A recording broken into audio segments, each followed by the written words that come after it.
नमस्कार, मैं हूं बॉबी और स्वागत है आपका एशियन स्काई न्यूज में। लोकसभा चुनाव में राहुल गांधी ने केरल की वायनाड और यूपी की रायबरेली सीट से जीत हासिल की थी।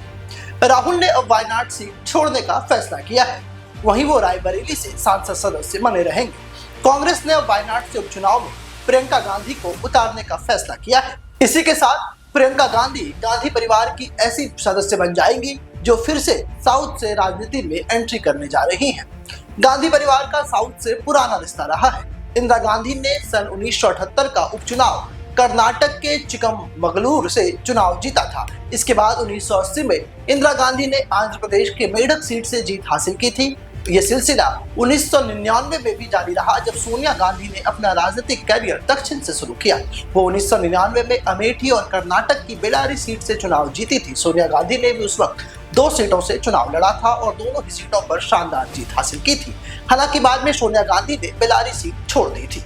अब सवाल ये उठता है कि क्या प्रियंका गांधी के खिलाफ बीजेपी स्मृति ईरानी पर दांव खेल सकती है।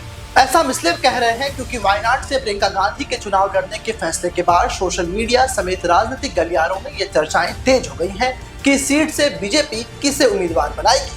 चर्चा ये भी है कि बीजेपी तेज तर्रार नेता स्मृति ईरानी को वायनाड सीट से चुनावी मैदान में उतार सकती है। भले ही ईरानी इस बार अमेठी में केएल शर्मा के सामने लोकसभा चुनाव हार गई हो, लेकिन 2019 में वो कांग्रेस के गढ़ अमेठी से राहुल गांधी को हरा चुकी हैं।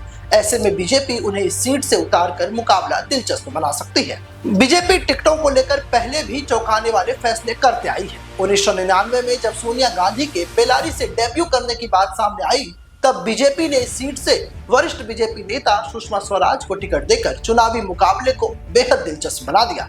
सुषमा ने इस सीट से सोनिया गांधी को कड़ी टक्कर दी। हालांकि वो इस चुनाव में हार गई थी।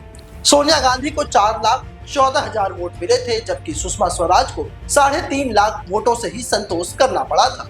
सोनिया गांधी इस चुनाव में करीब 56,000 वोटों से चुनाव जीत गई थी। अब देखना होगा कि वायनाड सीट पर जब प्रियंका गांधी चुनाव लड़ने के लिए उतरेंगी, बीजेपी स्मृति ईरानी को टिकट देती है या फिर एक बार ऐसे ही फैसलों से बीजेपी फिर से सबको चौंका सकती है।